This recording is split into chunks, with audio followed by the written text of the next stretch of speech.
Bienvenidos, welcome, a los miembros y los visitantes, to the members and visitors, a esta iglesia, to this church, the Unitarian Universalist Congregation of Flint. Mi nombre es, my name is, Harold Ford. I will serve as your worship associate this morning. Our co-ministers are Lynn and Jerry Kerr. They're off duty during this month of July, so we've had the opportunity during this virtual remote time to share this space with bright, shining stars from our past, still young adults that spent part of their formative years in this church. I've called it Homecoming Month. 3 weeks ago, we were visited by Reverend Lara Cowton, daughter of our Minister Emerita, Charlotte Cowton, and Pia Broden Williams, our music director for 5 years. I'll have a special announcement about that service shortly. Last week, our service was led by Reverend Cody Coyne, who once attended UUCF with his brother, sister, and parents.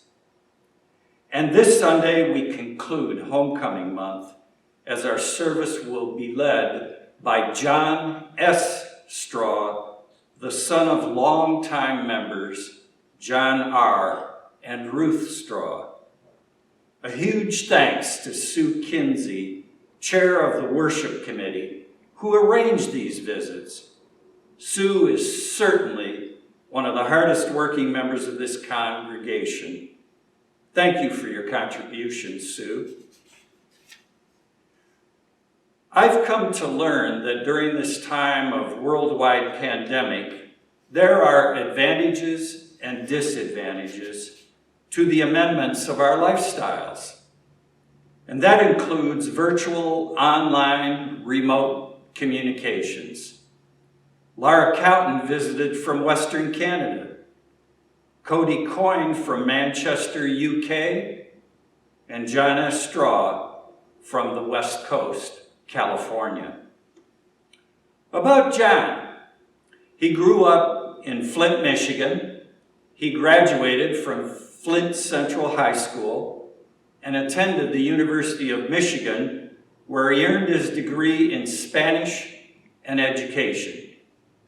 He received a master's degree from the University of Illinois at Chicago, focusing on social justice and bilingual education. John and his wife, Kat, lived for 5 years in Honduras and Guatemala, working on a variety of community-based health and development projects. And since 1997, John has worked with Concern America. I'll have more to say about Concern America later in the service. But John is taught at middle and high school levels. He's devoted considerable time to political justice and solidarity efforts focused on Latin America. John and Kat live in Santa Ana, California, and are the proud parents of Quinn and Kalo, both enrolled in higher education. I fondly recall John as a member of a religious education class that I led long ago, and as a climbing partner, particularly a whiteout experience on Oregon's Mount Hood.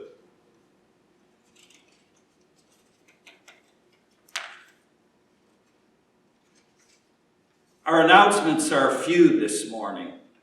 First, a shout out to the husband of Terry Cross, Fred. He's improving and out of the hospital after 7 weeks. Next, a reminder to join us after the service for virtual coffee hour. It begins on Zoom right after the service, John has indicated that he will be joining us for questions and feedback from you. Check your Facebook page or the UUCF website for the Zoom code.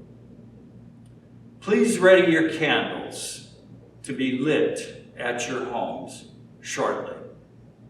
Finally, this is a very special invitation from me, from Lara Cowton, from Pia Broden Williams, and from Sue Kinsey to revisit the re-edited July 5th service that should now be posted at the UUCF website. I want to say the name Zach Menning. Zach now assists us with the technology in our worship weaving. The July 5th service, as originally presented, demonstrated our need for someone with the tech skills that Zach Menning has. I watched that re-edited July 5th service just last night. It was beautiful. It was joyous. Please, please spend an hour of your time with Lara and Pia and a special reader, my wife, Loretta. Good morning, and thank you, Harold. It is such a gift for me to be here back home and with all of you this morning. I'm honored to have been asked to do the message today, and it's titled Love in the Time of COVID. I borrowed that title from the Colombian author Gabriel Garcia Marquez in his book Love in the Time of Cholera. I'm going to explore a few lessons and things that I've been thinking about and reading, etc., that's helping me during this time, and I'd love to share it with you. Our opening reading this morning is from the late Irish poet and philosopher John O'Donoghue in his book Benedictus, a book of blessings, and this one is for a new beginning. In the out-of-way places of the heart, where your thoughts never think to wander, this beginning has been quietly forming, waiting until you were ready to emerge. For a long time it has watched your desire, feeling the emptiness growing inside you, noticing how you willed yourself on, still unable to leave what you had outgrown. It watched you play with the seduction of safety and the gray promises that sameness whispered, heard the waves of turmoil rise and relent, wondered, would you always live like this? Then the delight, when your courage kindled and out you stepped onto new ground, your eyes young again with energy and dream, a path of plenitude opening before you. Though your destination is not yet clear, you can trust the promise of this opening. Unfurl yourself into the grace of beginning that is at one with your life's desire. Awaken your spirit to adventure. Hold nothing back. Learn to find ease in risk. Soon you will be home in a new rhythm, for your soul senses the world that awaits you. Please join us now for our chalice lighting, followed by the reciting of our covenant. My words for chalice lighting this morning: when you see something that is not right, not just, not fair, you have a moral obligation to say something, to do something. Those are but a few words of wisdom from John Lewis, a national treasure that was taken from us a week ago.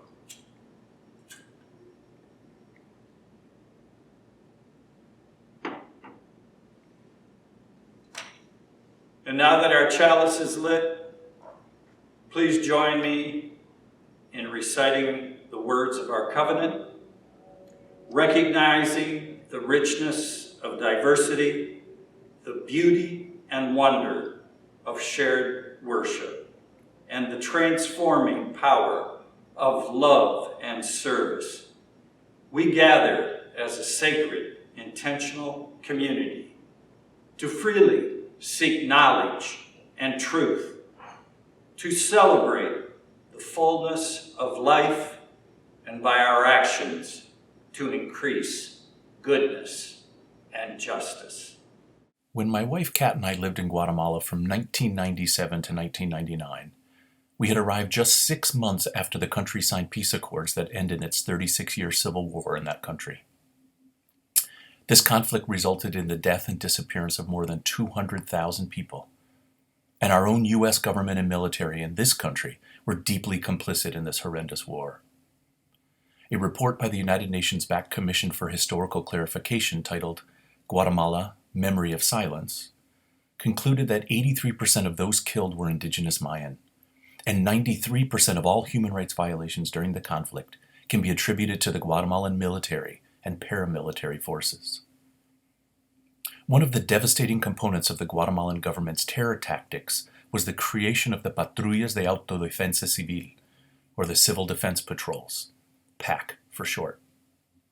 Officially, the PACs were civilian militias, formed and commanded by the military, to patrol their villages and be the eyes and ears for the military. At the height of the war, more than 1 million boys and men were forced to participate in the PACs by fear of death themselves, and they had to serve 2 24-hour shifts a week, keeping track of every male in their village and any traffic in and or out of their community. Often at the order of military commanders, and at times on their own, but within the context of this horrendous aspect of the war, PAC members were responsible for and the victims of a number of killings, torture, and related human rights abuses. Kat and I worked in Guatemala with the nonprofit organization Concern America, where we both continue to work today, and I will share about our model of international community development a bit later. The primary focus of our work was training community health workers known as health promoter practitioners.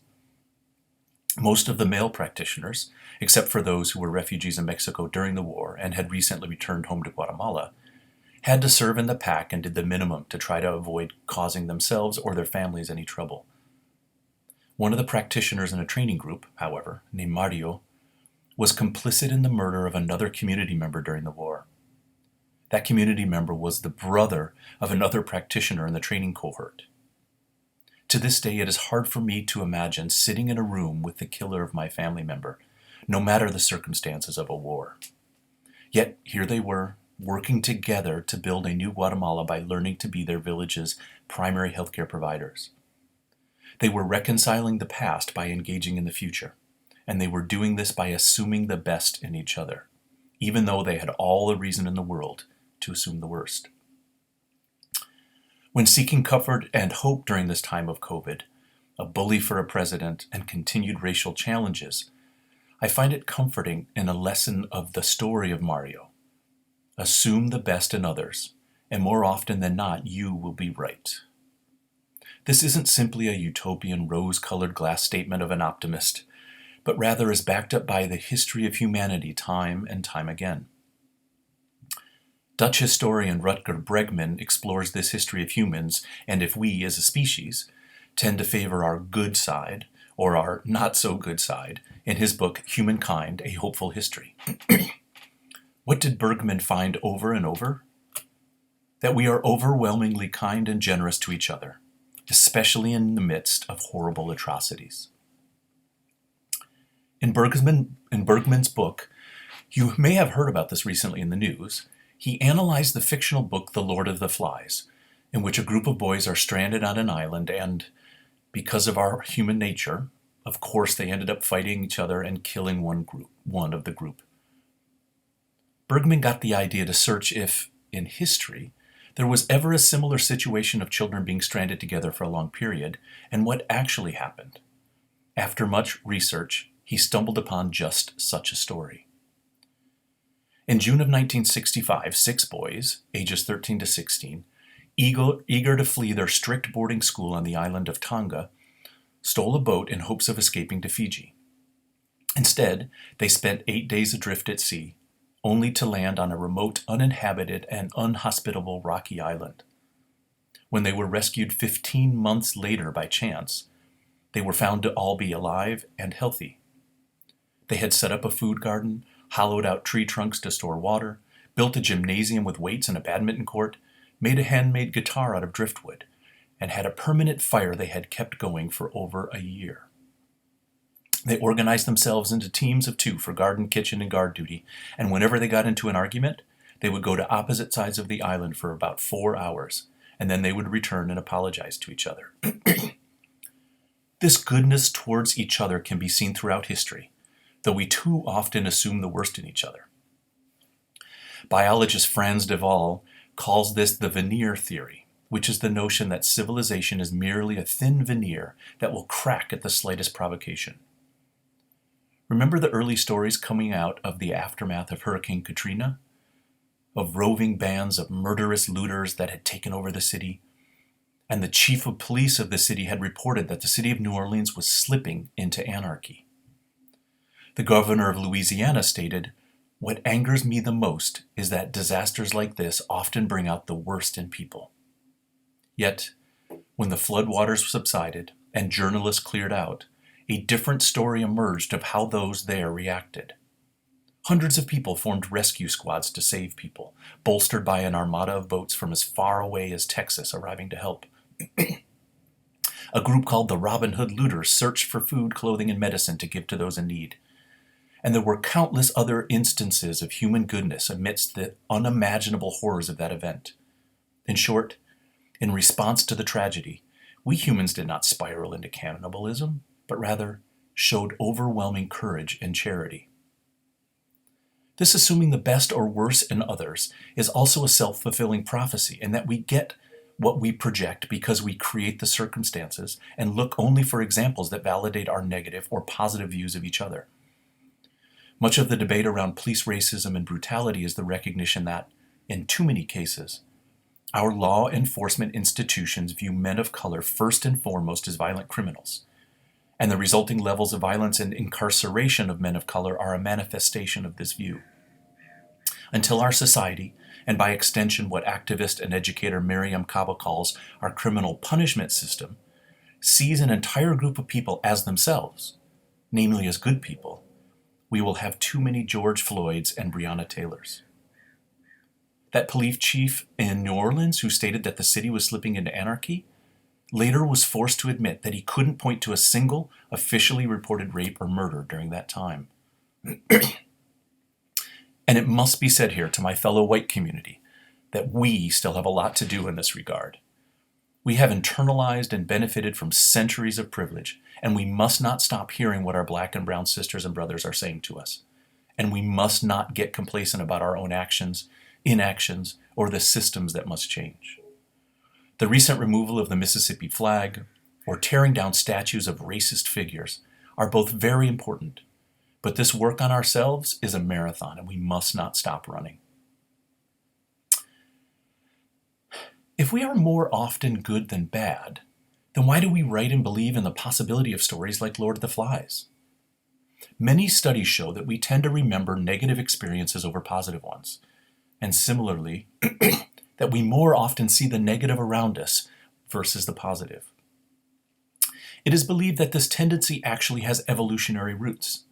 It was more important for our survival to notice a dangerous animal lurking in the bushes than to stop and smell the roses.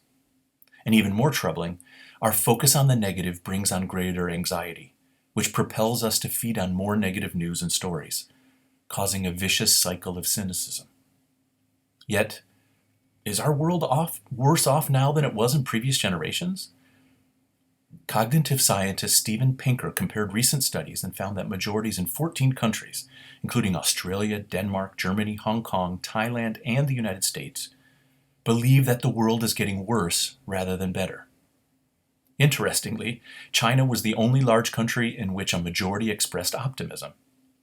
Yet, as Pinker writes, this bleak assessment of the state of the world is wrong, wrong, wrong. Flat earth wrong. In the last 200 years, we have stamped out most infectious diseases. Vaccines now save more lives each year than would have been spared if we'd had world peace for the entire 20th century. Second, we're now richer than ever before. The number of people living in extreme poverty has dropped to under 10%, whereas in 1800, more than 80% of us lived in dire poverty. And just about every indicator, except for climate change, we are going in the right direction. What does this mean for those of us wanting to be engaged in building a better world for all? If we focus predominantly on the negatives and the challenges in our world, this pessimism is scientifically shown to cause avoidance behaviors and passivity. This, for me, is lesson number 2. Though too often it is hard for us to see a way forward, we must always take that next step, bolstered by the knowledge that history shows us that our world, more often than not, gets better. There is a quote that is often used within this context that speaks to this hopeful trend, from the Unitarian minister Theodore Parker, though the most recognized version of this quote is from Martin Luther King Jr.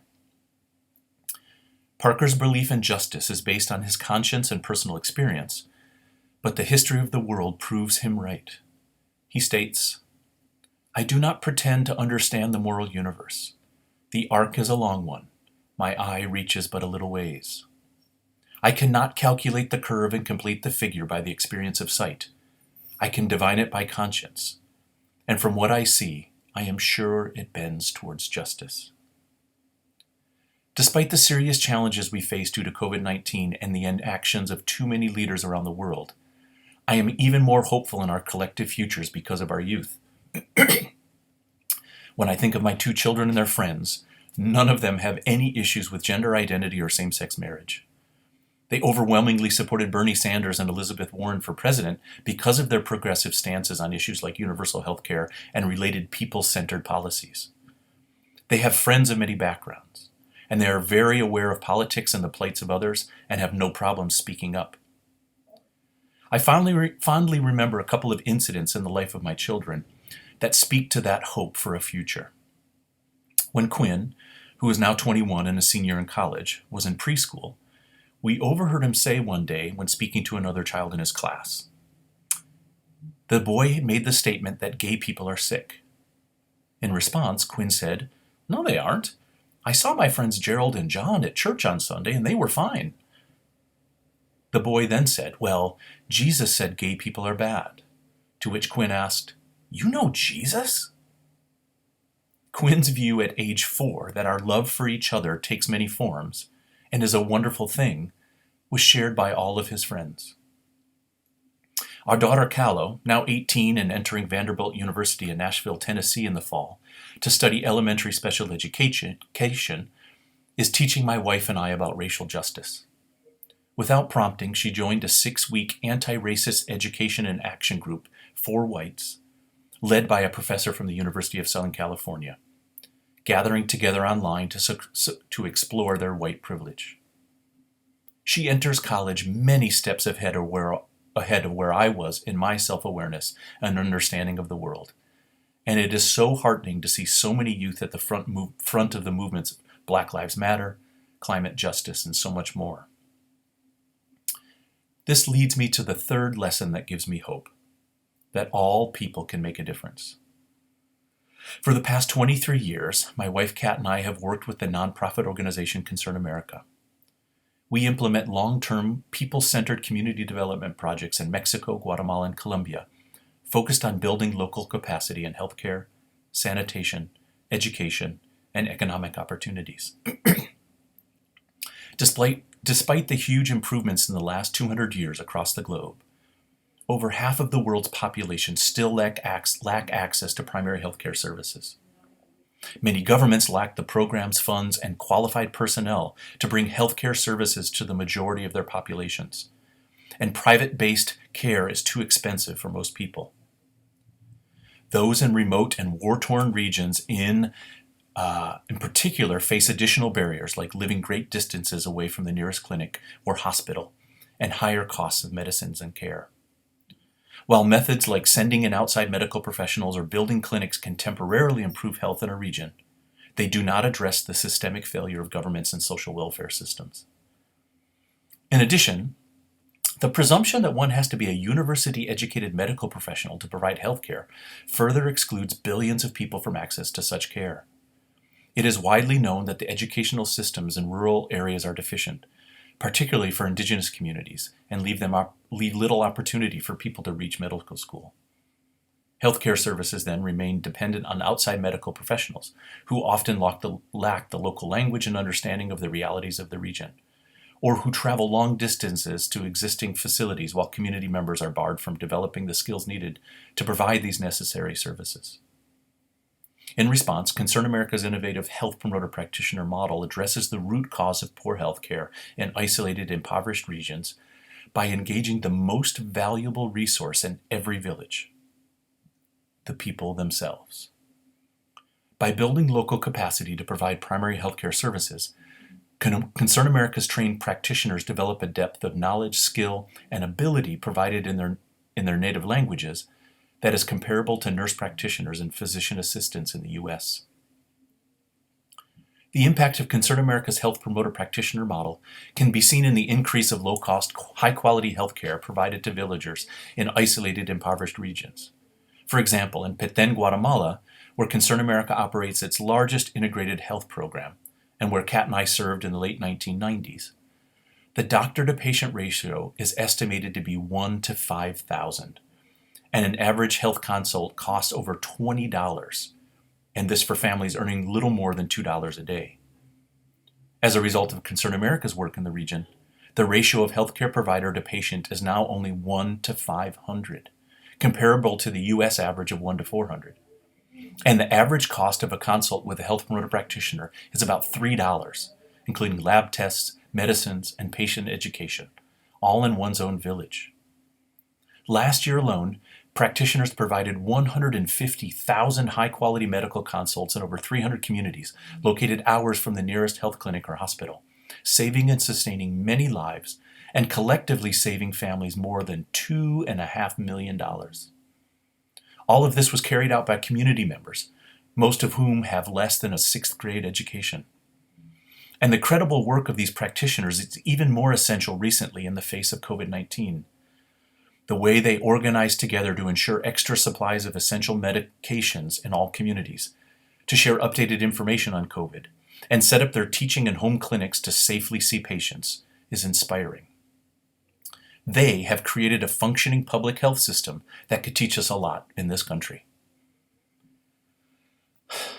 So what do my 3 lessons boil down to for me? Assuming the best in others, knowing that the world is getting better, and that I can make a difference.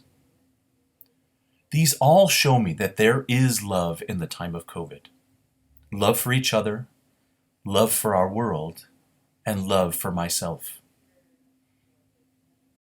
I end here with images of Concern America's work, accompanied by Clint Rusich, a friend who recorded this song for us.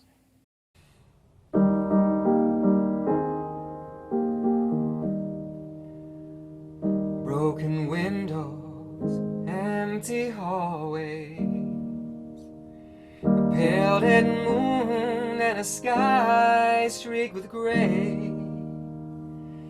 Human kindness is overflowing, and I think it's gonna rain today.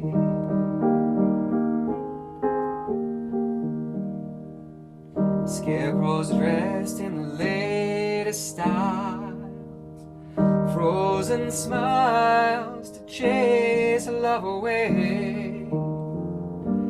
Human kindness is overflowing, and I think it's gonna rain today.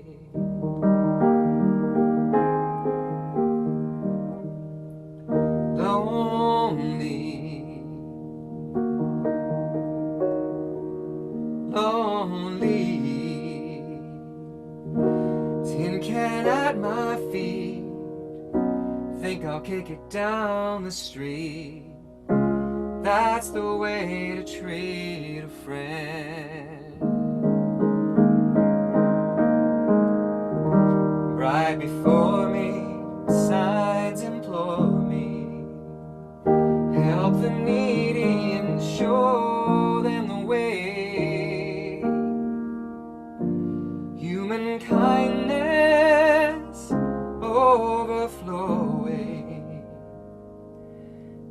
I think it's gonna rain today.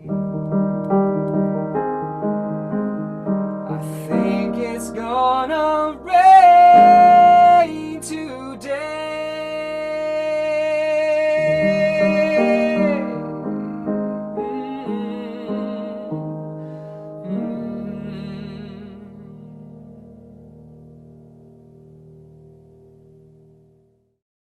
Please join with me in the spirit of meditation this morning. I must confess to you that my spirit is conflicted when I reflect on the theme of this morning's service. I am conflicted when I consider the relationship of my nation with the brothers and sisters of this continent, of this hemisphere. I am filled with righteous indignation, even anger, when I reflect upon a government, my government, that locks up children, that wants to expel dreamers, that endeavors to build walls instead of bridges. It strikes me as a relationship built on suspicion, racism, and exclusion. And yet, I am filled with hope as represented by John Straw in Concern America. Concern America is an organization that builds bridges to our Latin American neighbors. It has built positive relationships with Latin American peoples. The dedicated workers of Concern America train local community members to be their own healthcare providers, water system builders, cooperative business members, and teachers.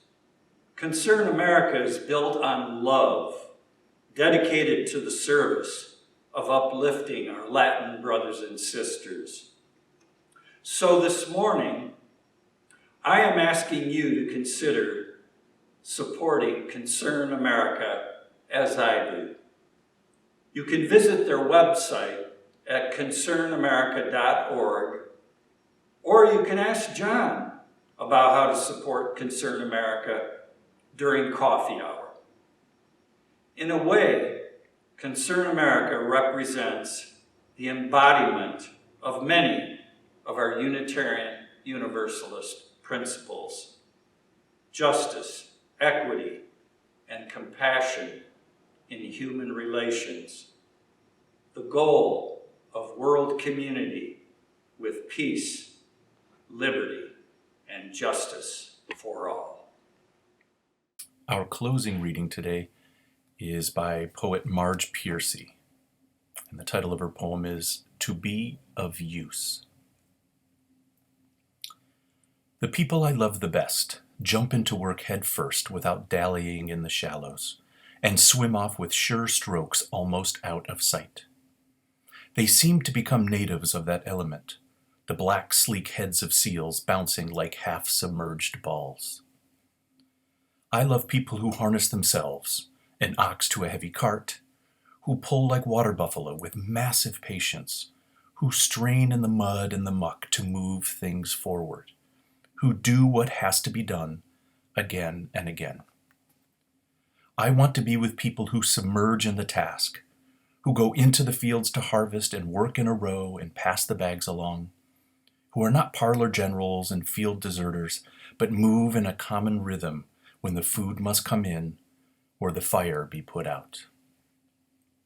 The work of the world is common as mud. Botched, it smears the hands, crumbles to dust. But the thing worth doing well done has a shape that satisfies, clean and evident. Greek amphoras for wine or oil, Hopi vases that held corn, are put in museums, but you know they were made to be used. The pitcher cries for water to carry, and a person for work that is real. Please join with me, if you remember the words, in extinguishing our chalice. We extinguish this flame, but not the light of truth, the warmth of community, or the fire of commitment. These we carry in our hearts until we are together again.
There's a better world that's coming, I'll tell you why.